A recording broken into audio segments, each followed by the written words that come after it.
Hello and welcome into the WK page. I am George Herbig, Chief Forecaster here for Weather Now Kentucky. We do have a lot to discuss tonight. Some changes to our forecast for not only tonight. Actually, we didn't really change a whole lot on tonight, I should say, but for Wednesday as well as perhaps even Tuesday. And now we're even looking at a potential for Thursday as well. So we're going to try to cover all that here and, of course, cover what's actually happening right now, too, where we have a couple of really loud thunderstorms moving through northern Kentucky. We'll touch base on all of that here with you guys. Again, if you're just not tuning in here, we do have an alert day out for tonight. We will be, depending, I should say, upon how the next run of convective models look. We might be posting an alert day for Tuesday as well. There is an alert day out for Wednesday, but there are some question marks about Wednesday. We'll go over that like we posted earlier. And there might be an alert day coming out for Thursday as well. That one's a bit premature for now, so we'll wait on that at least until tomorrow. But just know, quite the active pattern this week. So a lot to discuss with you guys here. If you're just not tuning in here, of course, on Facebook, if you wouldn't mind, tap that share button at the bottom portion of your screen. Get this video out. Get this video out on your news feed, so that way your friends and family can view it as well. I'm going to show you guys the live radar. I'm going to show you guys the current forecast from the SPC. I'm also going to show you guys our forecast for tonight. Also going to show you guys actual model data as well, and kind of just give you the whole rundown of what to expect throughout everything here. So, of course, as you come in, say hello too. So I can say hi to you guys. Don't mind the mess in the back there. We're currently working on a space in the back there. I'll be able to show you guys here real soon, maybe even tomorrow, on what the new WK Studio by Heritage 52 is going to look like. But for now, we're kind of in a temporary spot out here in the living room. So we'll just kind of make a do here. Mary on Facebook, thank you for your 50 stars. Tara says hello from downtown Lexington on YouTube. Hello. If you're watching on Twitter, let's see here. Is the Twitter actually working? For some reason, it wasn't working earlier. I don't think it's working, so let me just go ahead and delete that off of Twitter. We're working on getting the Twitter broadcast running and stuff. It worked well last night, but I couldn't see the chat. And tonight it's not really wanting to load here. So let's give it about 15 to 20 more seconds. Let people, there's a ton of folks coming in here. When we get to about 40 shares, will be usually about a good starting point for us. Ivy, hello. Deborah, hello. Good evening, Lisa. I do need some more sleep. Hopefully I can get some tonight. This is going to be a long stretch here, guys. It's going to be a long stretch here, guys. Again, if you're just not tuning in, I know I see a lot of the numbers going up on both YouTube and Facebook. Hello, I am George Herbig, Chief Forecaster here with Weather Now Kentucky. We do have a lot to discuss with you tonight. Some storms beginning to start up in north central Kentucky. We'll cover those for you. We'll also cover the newest SPC forecast as well for not only today, but Tuesday, Wednesday, and now we're potentially looking at a wave on Thursday as well. So perhaps at the minimum, we have 3 days of strong weather to look at here, perhaps even 4 days. Wednesday has the biggest ceiling, but it has the most question marks as well, and we'll break that down for you. Tonight, large hail is the main threat, and when those cells begin to die down, it transitions to more of a wind gust threat that could be substantial in its own right as well, so we'll break that down for you. And of course, we're going to show you the raw model data as well. I know a lot of you guys like to see that, so you can kind of get a little bit at what we're looking at as well. So a lot to dive in here. First of all, let's start with can someone turn off the moisture? It is muggy outside. It is muggy outside. Oh my gosh. I think I look out the window and start sweating, so I'm going to avoid that here with you guys. But let's go ahead and take a real quick look at the radar here. You see, it's not lighting up everywhere. That's going to be the case tonight. It's not going to be some widespread event tonight. That's looking more like Tuesday and Wednesday. But tonight's wave, anyway, it doesn't look extremely widespread. It looks more like, you know, kind of what our forecast showed earlier. Let me go ahead and pull it up here for you. I thought I already had it pulled up, but I guess I didn't. This is our forecast from earlier today. Let me go ahead and make sure you guys can see it okay. Perfect. It's fine. It's fine. It's minimized.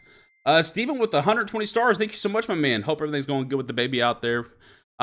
So this is the probability of severe weather tonight, 6 to 11 p.m. Eastern time. You can tell it kind of started a little bit later than forecast, but that's pretty normal. We kind of give it a little bit of a margin there. But you can see it's not an extremely widespread event tonight. And I want to point out as well that even if you are in either of these zones, it's not looking like it's going to be hitting the entire zone. What I mean by that is you can kind of just see for yourself there. If I pull this down and away for a second, you can kind of see they're starting to train in a line. So we have this out here, back out here toward Illinois and Indiana. They have a line right here. And eventually, as the low pressure lifts tonight, or as the shortwave lifts tonight, this line will begin to turn. And so instead of it looking like this, it'll start to look more like this. And that's when we're talking about the potential for medium to large hail. But I also want to point out to you as well that not all data is telling us that this line is going to actually get really going. It's showing a couple of these cells and then it just cancels and it just stops. Because a big lid, if you will, is going to be placed over the environment at some point, and we do expect that to happen. It's just a matter of when and how many storms can get going before that cap comes into place. So I also want to point out to you real quickly, look how much lightning is happening up here toward Lagrange. One more note on these cells that are going to be moving through tonight. They're not going to be moving very fast. So I want to tell you that this cell has been just north of Lagrange and in Lagrange for almost a half hour now. And it's only moving at a speed of about 10 to 13 miles per hour. I mean, they're not moving. So not only are we talking about the potential for medium to large hail tonight, we're also talking about the potential for flash flooding, especially if these storms train over the same area like we're thinking. So I think a flash flood threat could present itself somewhere near 11 p.m. Or so after we've had multiple rounds of rain. That's if the storms can really get going before the cap comes in. Speaking of that cap, let's go and take a look here real quickly for you guys. I just want to point out to you, this is kind of a mesoscale analysis site. Basically, it's kind of gives us so many informational tools here. And this one in particular is the significant hail parameter, which I believe is anything larger than 1.25 inches. I have to look that up to make sure. But you can see it's really growing in Kentucky. This was, I believe, at about 25% just about an hour or two ago. Now it's really beginning to grow in Kentucky. And we're starting to see markers of up to 60 to 70% now. We do expect this to continue to grow. The only question is, will there be a cap in place? So the cap is kind of, this looks wild. I know. Let me break it down for you real quickly. These red markers, where we see this big circle and the number 2000 there, this is our level of CAPE. So this is how much CAPE we have in the environment. Basically, how much energy we have for storms to be able to updraft, for storms to be able to root and really be able to produce. So you could tell throughout Kentucky, there's plenty of energy. You could feel it. So the reason you're feeling so much mugginess outside is not only the dew points. It's actually the amount of CAPE that we have in the atmosphere as well. It makes it feel real sticky, real heavy outside, real dense. So we have plenty of that out there. If you walk out there, you can literally feel it. Now, this blue on your screen that you're seeing is the CAP, or SIN, convective inhibition. Basically, this works to help to stop storms or keep them tamed. You can see that right now in Kentucky, there's really not much of it there. And even if this light blue was here, that's still not considered very much. It's the darker blues that are more of your stronger caps or your stronger lids over the environment. You can tell that right now here at 8 o'clock p.m. Eastern time, there's not a whole lot of it in Kentucky. And that's important to note because model data keeps suggesting that at this time, starting at about 8:45-ish and then going on the rest of the night, that there's actually going to be a strong cap in place. But I can tell you that we've been watching this, Mike and myself, as well as the rest of our team, we've been watching this since 8 a.m. this morning, and at no point has there really been a strong cap over our environment. There was briefly around lunchtime, and then when the dew point started to rise, it was over. So that's why there's some question marks on tonight. Is model data keeps indicating that a lid is going to be placed over the environment. However, when we look at the current measurements, there's not really a lid over the environment. So there's actually no signs of it happening anytime soon either. So it's kind of like model data versus what's actually happening. Sometimes you got to take a compromise of both, and that's kind of what we've done with our forecast for this evening. So that's it for Monday night. Now we got to talk about Tuesday, Wednesday, and now we're talking about even a quick glance at Thursday for potential for strong weather here. So let's go ahead and go over here to the model data real quickly. I just want to show you real quick as well just what I mean by this. So this is actually valid for 7 p.m. Eastern time. So this model run is technically one run old now. There's a new run that's coming out now that I haven't seen yet. You can see it here when it says 23Z. That's the new run. We're going with 22Z, one older. So this is valid for 7 p.m. Eastern time. You can see nothing was there. Valid for 8 p.m. Eastern time. Nothing was there. Obviously, we know that this model is inaccurate because it's 8 p.m. Eastern time now and it shows nothing, right? But when I open up the radar, we see 2 cells, a third cell, and I believe if I click on the Evansville radar, there's more cells out here. So we know that this model is not entirely accurate, which is, again, because the model data suggested that there would be a cap over the environment, but there's not actually a cap over the environment. So this is why you can't rely 100% on model data whenever you guys are asking, well, what's the model showing and whatnot? Sometimes we don't even look at it. I can tell you that today we haven't really looked at model data all that much when it comes to tonight because it has just been inaccurate. It truly has been. So, as I push us on forward, 9 p.m. Eastern Time, you can see it finally gets it going. But obviously, this is a little bit more south than where it started, right? Again, this started up here toward LaGrange and up here toward Owenton, Kentucky, and over there toward southern Indiana. This has it igniting at 9 p.m. Eastern Time and only igniting west of Lexington and west of Elizabethtown. Obviously, it's not the case on the timing, and it's not the case on the location, which is why we have such a big zone, right, for our forecast, because model data has just been too inconsistent for us to be super specific. So if you guys ever wanted to know why we make such big zones, but only little pockets get hit within those zones, well, this is why. Because the shifts of 75 to 100 miles are absolutely possible, despite model data telling us one thing and, another thing actually occurring. So this is 10 p.m. Eastern Time. You can see when the storms start, they'll relatively stay in the same space. They're not going to move a whole lot. So that's what we talked about, the potential for flash flooding. This is valid for midnight Eastern Time.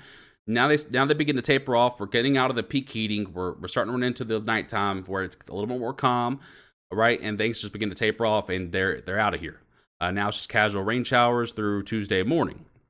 It's Tuesday evening that we're looking at and that we're focused on. So let's go ahead and go over here to the NAM3K model. This model actually has been handling this event for the plains. So for Kansas, Nebraska, and those folks out there, it's been handling it very well. And you're going to ask me, why does Nebraska and all them folks out there matter? Well, it matters because it's important to know which model so far is handling the event correctly. The only problem with this is the NAM3K model, while it's a decent model, it is absolutely subpar to the HRRR model. The HRRR model is the one that we just looked at.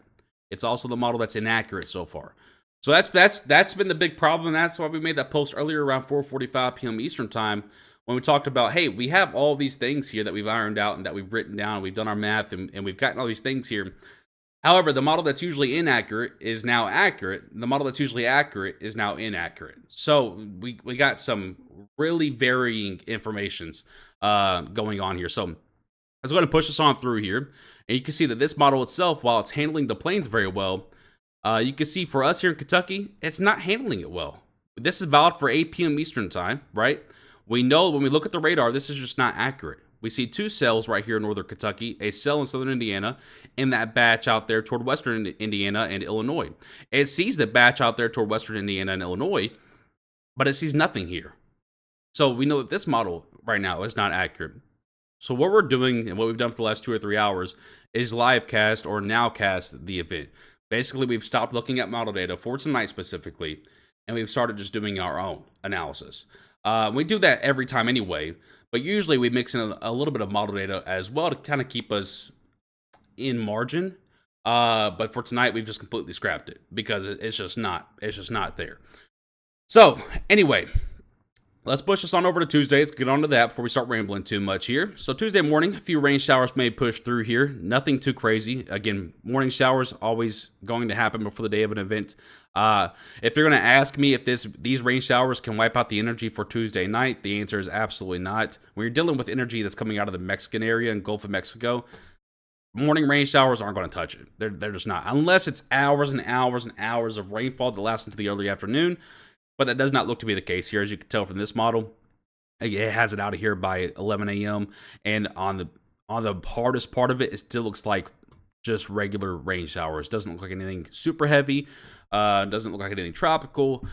Just casual light rain showers, and then it's out. So let's get over here toward Tuesday night. And this is where things get a little bit interesting.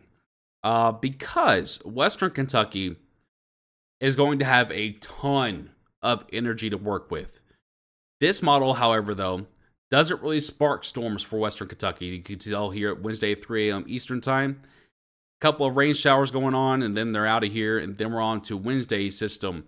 But when we go back over to the other model, which is, again, inaccurate for now, however, it's the most accurate model available, it actually has an extremely strong line of storms pushing through to Western Kentucky around 10 p.m. Eastern time to 11 p.m. Eastern time. It'll start with a wave of rain, and then that rain will move out, and then we'll have some, it looks like maybe a linear line with discrete supercells embedded. What I mean by that is a line of storms, right? That's what we get our linear verbiage from. A line of storms with embedded supercells. So like storms that can rotate within that line and produce perhaps damaging winds, large hail, and tornadic activity.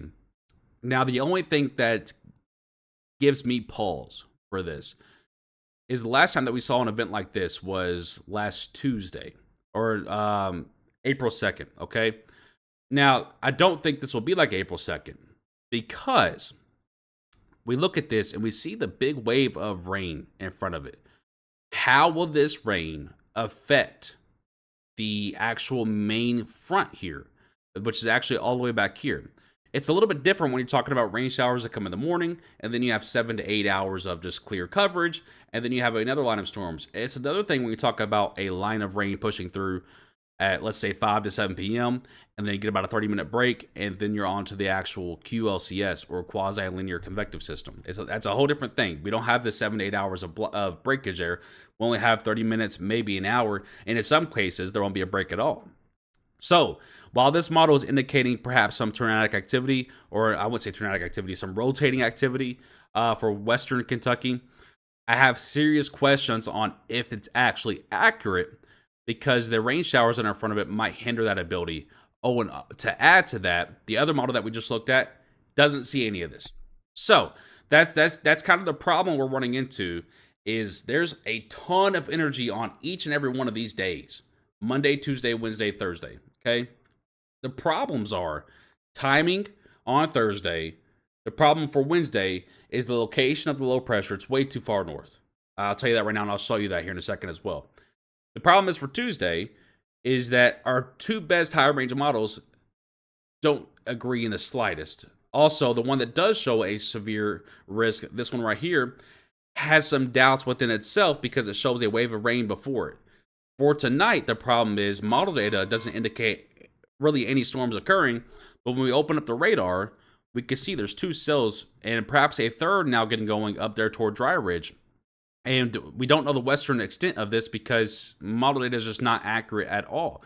I can tell you that there's plenty of energy everywhere, but will storms actually fire out here toward like Owensboro or Radcliffe or Mount Washington? That's yet to be seen, right? So that's the problem we're running into, is that there's plenty of energy on each and every one of these days. The issue is there's doubts on each and every one of these days as well. Whereas, let's say April 2nd, right?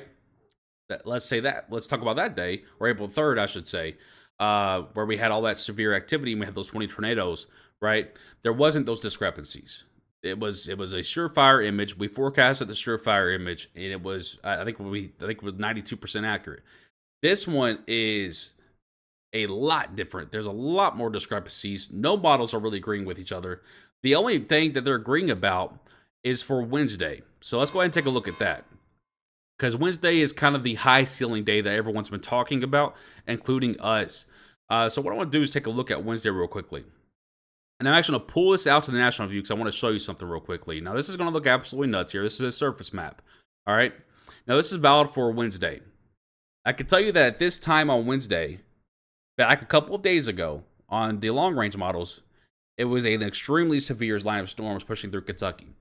If we look at this model, the close range model here, there's nothing here. The low pressure is all the way up here, even more north of Illinois, going up toward the Great Lakes. And what I want to tell you is that usually to see strong to severe weather, you have to be within 200 to 250 miles of this low pressure. I'm not going to draw it out for you now, but I can tell you that we're about 350 miles away from that low pressure, which is way too far, right? So what we need at that point, and I'm talking in the kind of the perspective of seeing severe weather. So I'm not saying I'm not rooting for it. I don't want anyone to think that.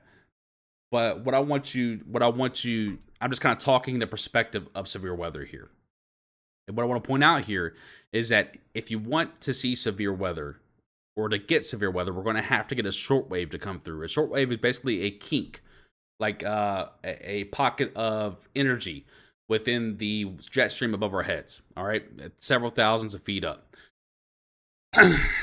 a couple of days ago, model data showed a couple of shortwaves pushing through Kentucky, and that's why there was so much confidence. And not only did one model show it, but every model showed it.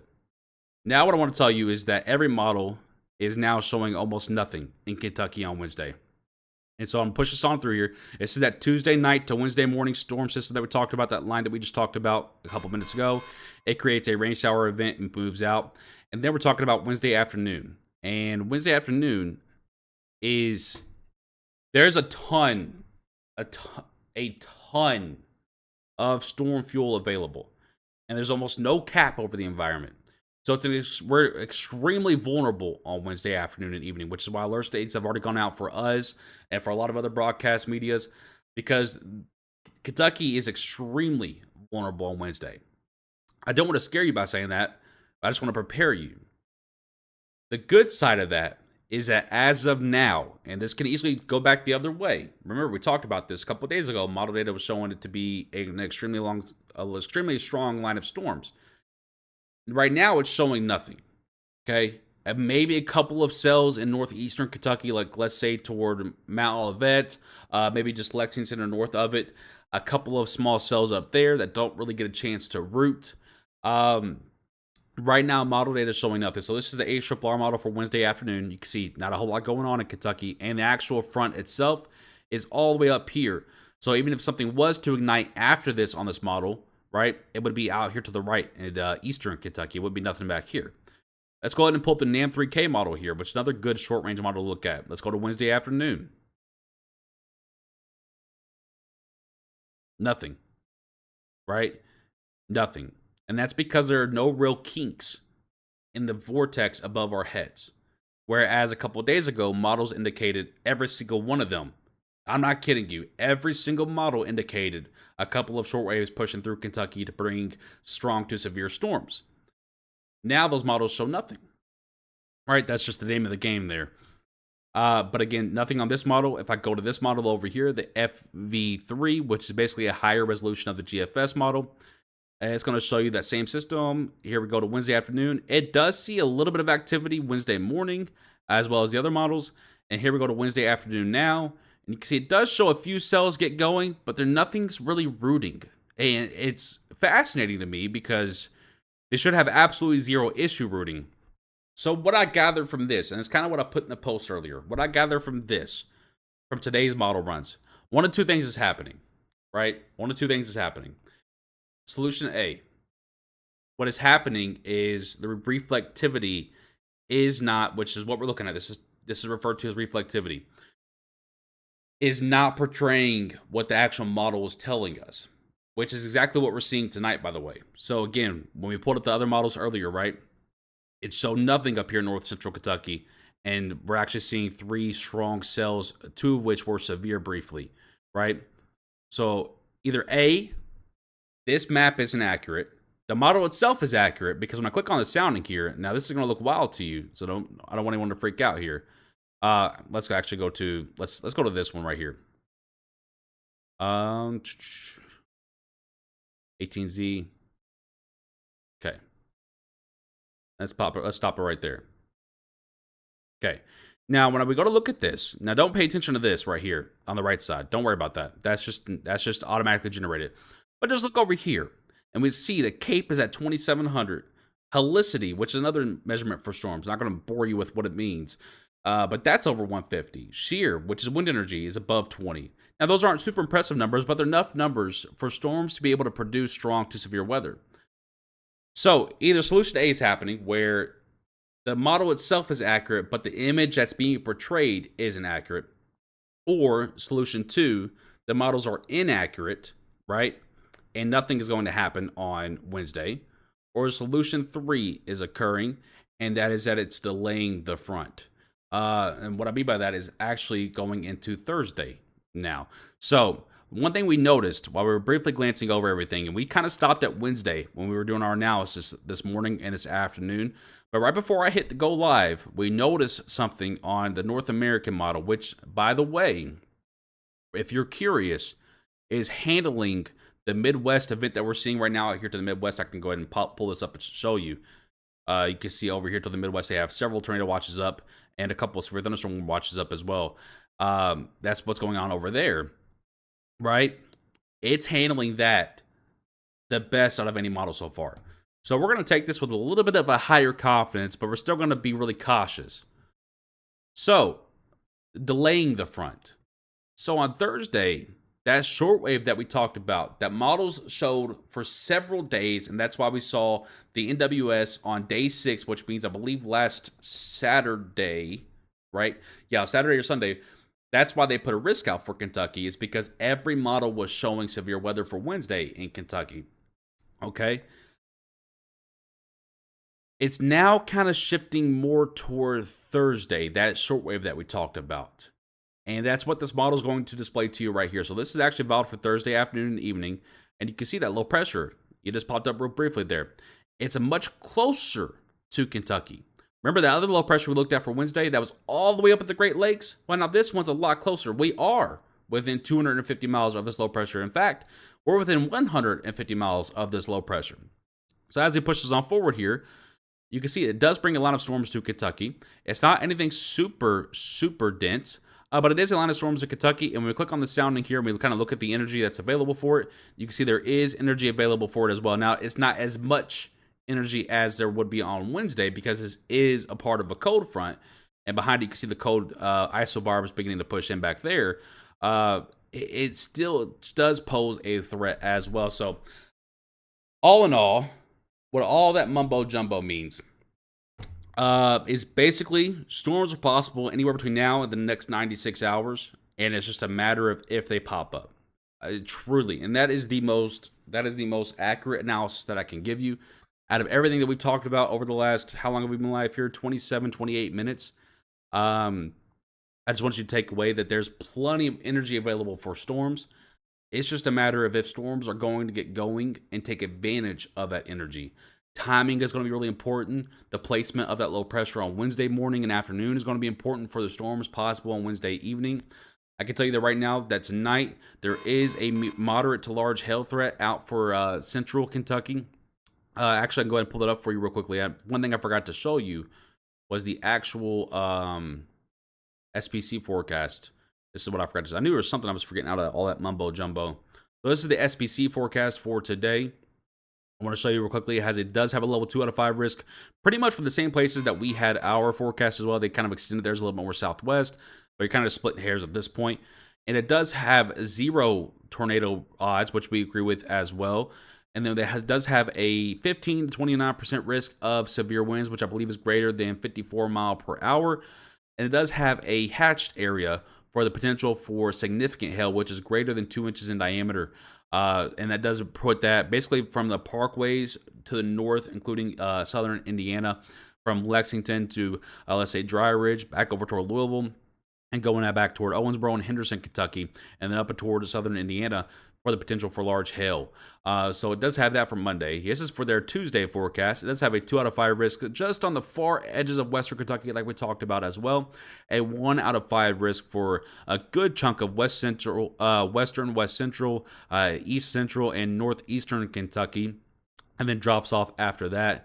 Also has a low-end tornado risk for western Kentucky as well for Tuesday, and that's why we also talked about putting out an alert day for that. And now for Wednesday, it does have the bullseye on Kentucky, but this is actually from 7 a.m. this morning, or actually, I'm sorry, from 2:30 a.m. this morning. So this is roughly 18 hours old. The new one of this does come out, I believe, around 1:30 or 2 a.m. tomorrow morning.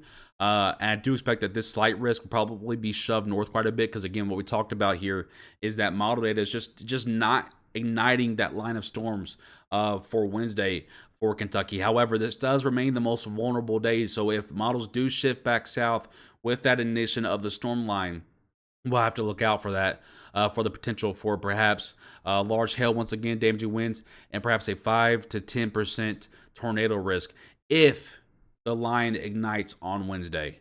For Thursday, there's no outlook just yet, but I believe based off of the model data that we've seen tonight and throughout the last, let's say, 12 hours here, there might be a risk posted for Thursday around 2:30 a.m.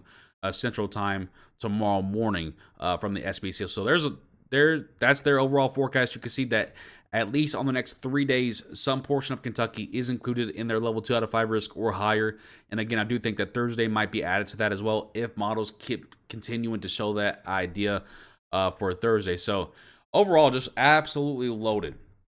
Absolutely loaded. I'm also kind of surprised they never put out a severe thunderstorm watch for Kentucky for now. But maybe they're just, like kind of like us, just real hesitant on everything, because usually we get a pretty sure image, right?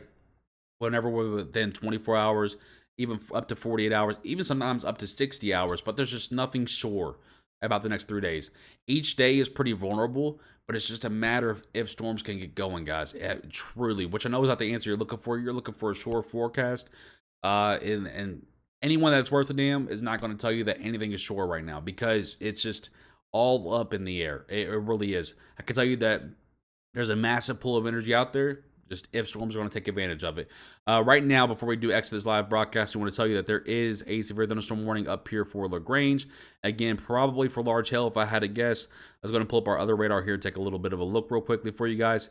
Does look like it's pulled over here. Yes, for large hail. Might be a cell merger occurring, which if that is the case, and there it is, we'll have to look out for some rotation like we see right here. Because if these two cells, let me go and pull this back out to the regular view so you can kind of look a little bit better. If these two cells merge, so this is what happened. For any of you that were curious, for those of you that were in Dry Ridge that got that tornado a couple of days ago, if any of you were curious, what happened is this right here. One cell, two cell came together. And when that happens, tornadogenesis can occur.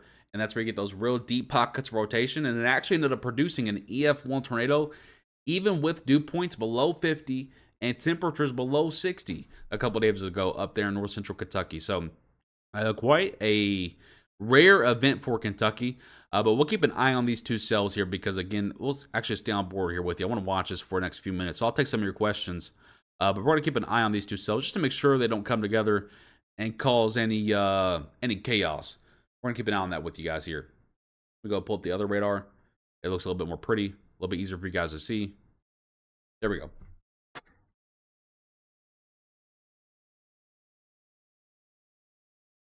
Jordan says, good evening on YouTube. Hello, Big Spice. Hello. Also, Naoma, thank you for your 200 stars. I saw that earlier, but I was in my big spiel.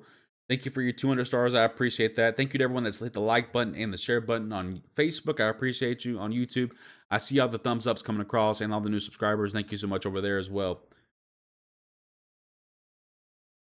Lisa, sort of. So this one, if you think about it in the hail aspect, I don't think we're looking at a microburst of winds tonight, but it could be microburst, if you will, of hail.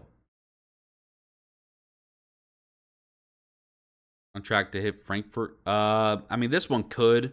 But I expect these to eventually turn more east rather than more south.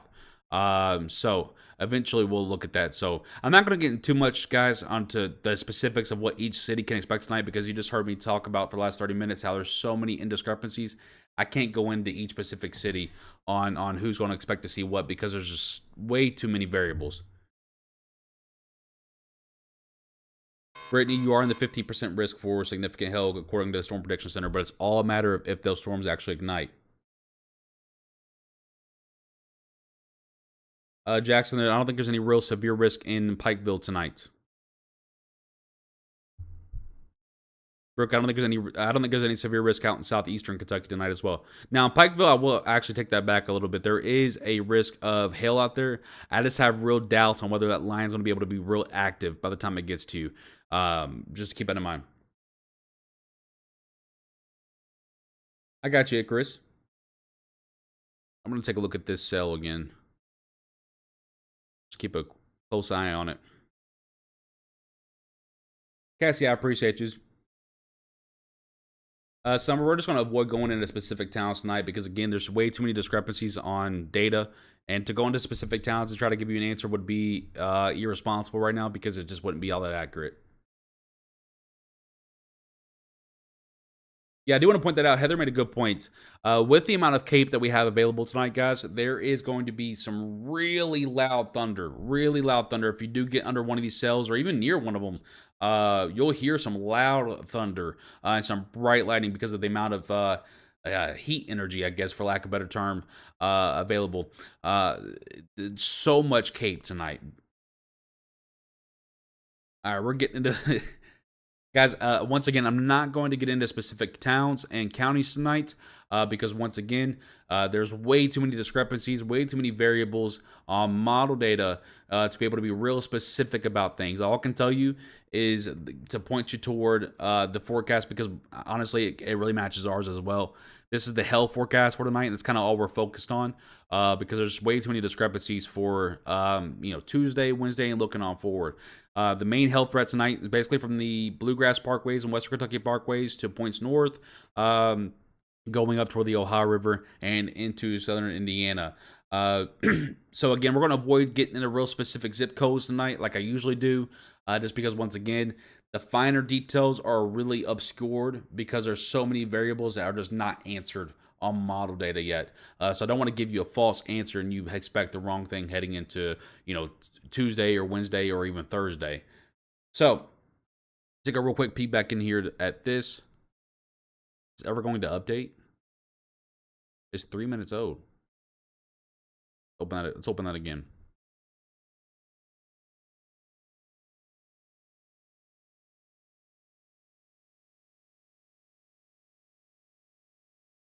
We're not having radar issues again. The NWS has been having so many radar issues lately, for some reason. I'll keep an eye on it with you guys. Yeah, Katie, I don't think we're looking at anything super dangerous tonight, guys. So if you guys are wondering if it's okay to sleep or if you're going to be safe, we're not looking. There is a 0% tornado risk for tonight. And I would agree with that as well. I don't think we're looking at anything life-threatening tonight. Hell could get quite large at times, maybe up toward like ping pong ball sized. But I don't think we're looking at anything super life-threatening there either. So if you're wondering if it's okay to sleep tonight or whatnot, I think you're more than okay. More than okay. Bethany with the 100 stars, thank you so much. Again, I'm just going to avoid going into specific towns and counties just because the details are too blurry right now, guys. They're too blurry. I can tell you that Frankfurt is included in that 15% risk for severe hail tonight, and that's about it. And again, then as well, it doesn't mean you're going to see that. You're just included in that risk. So that's how blurry the details are, guys, truly.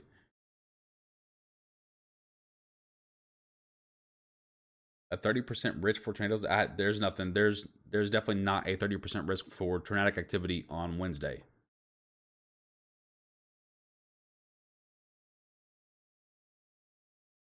Stephanie, thank you. Katie, thank you. I appreciate that. Yeah, I don't like to not answer. You guys know I do that almost all the time on almost every video we do.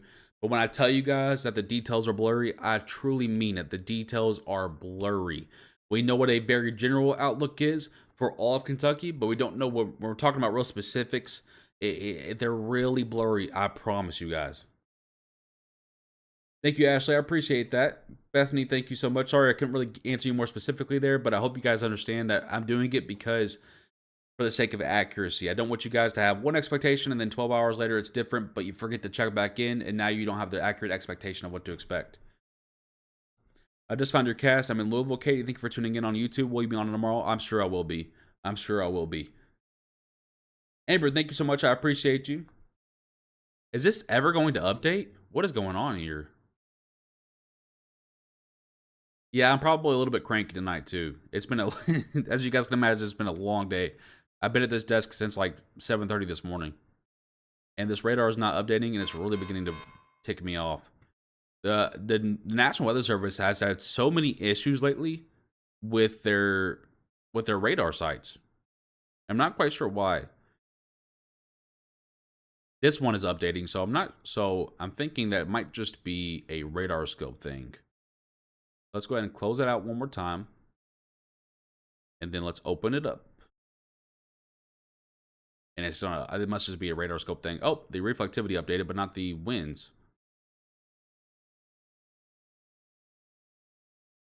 Zoom back in on this real quickly. Radar scope is telling us that is 1 inch hail in that cell.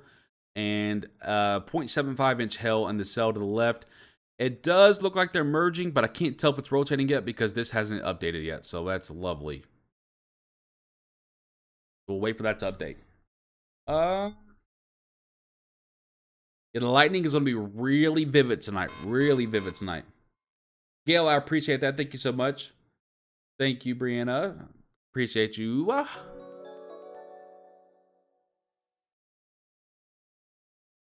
Why is this not? Guys, you're about to see me get real angry for the first time ever. Actually, not for the first time ever. I've been angry on the stream before. It's just aggravating when something doesn't work. You know what I mean? You guys know what I mean. All right, we're going to sit here and watch this together. Wait for this update. Ryan, we're not going to answer specific towns and locations tonight. I can just tell you that E-Town is included in a 15% risk for significant hail, according to the National Weather Service tonight. Other than that, we're going to stay away from answering towns on for Tuesday, Wednesday, or Thursday. Thank you, Ivy. I appreciate that. No, I'm good, guys. I promise. I'm good. I promise. I'll be good. I'll be good. Oh, I know, Icarus. It's aggravating. It's been working all day. It's probably because I've been on here for like 13 hours and it's like telling me to stop already. There we go. It's finally updating. And we do have a bit of rotation on this back side. But it's on the back side, so I don't think that...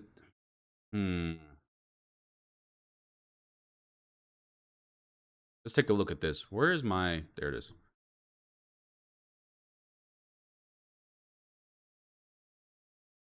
A little bit of bulk shear there. Not a lot. Where is... I think my eyes are not working right now. What am I looking for here? What am I looking for here?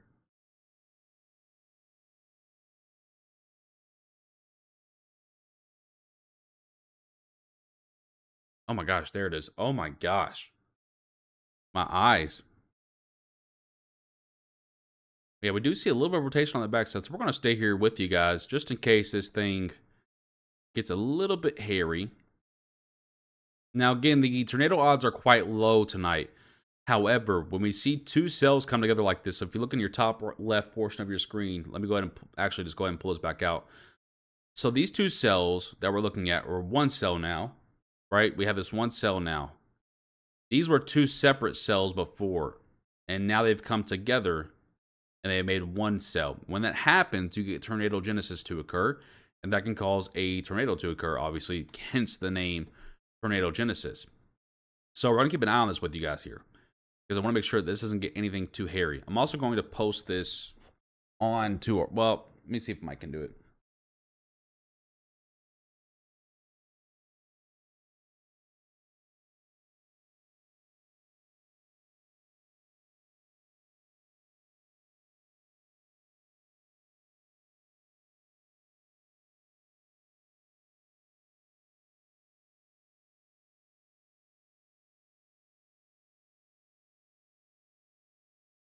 Blue light, guys. Yeah, I can't wait to get the room set up back there. It'll be a lot better too. The lighting's just uneven back out here, and it's not helping. The monitor itself is super bright, and it's not super bright in here.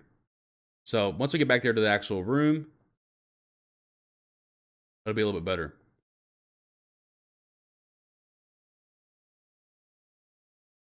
Yeah, the storms are only moving at about let's go ahead and check it one more time. At speed of 9 miles per hour. So that's why we said the flash flooding threat might be a little bit increased tonight. Just because these storms really are not moving. They're kind of just chilling there. They're kind of just chilling. Continue to just watch us here for a second.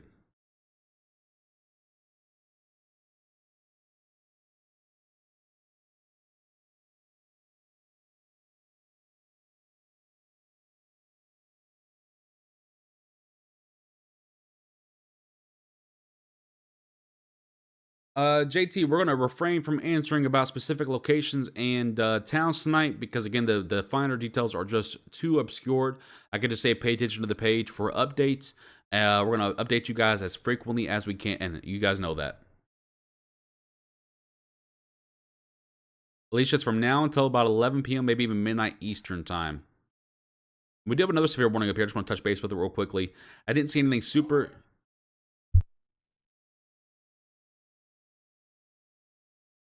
One second, guys. I got to handle something real quickly. Let me go ahead and pull this up here so you guys can see a little bit better here. 1 second.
All right, all is good. We are back here.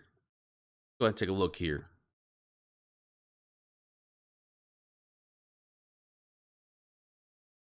Okay, that rotation's quickly going away there, so nothing to worry about on that one. Just some medium-sized tail, probably up toward like $half size for LaGrange, Buckner, over to South Village. And then probably, let's see here, take a health size parameter here. Look, so let's go take a quarter size tail here toward Dry Ridge, Williamstown, and Corinth. Dry Ridge, by the way, is the area that got that tornado the other day out of nowhere, too. So that's going to be it for us here. Again, we'll post radar updates for you guys. We'll post forecast updates for you guys as well. So just make sure you pay attention to the WK Medias on Twitter, Facebook, and YouTube, and we'll take care of you guys. Until next time, stay safe, Kentucky. I'm George Herbig, Chief Forecaster here with Weather Now Kentucky.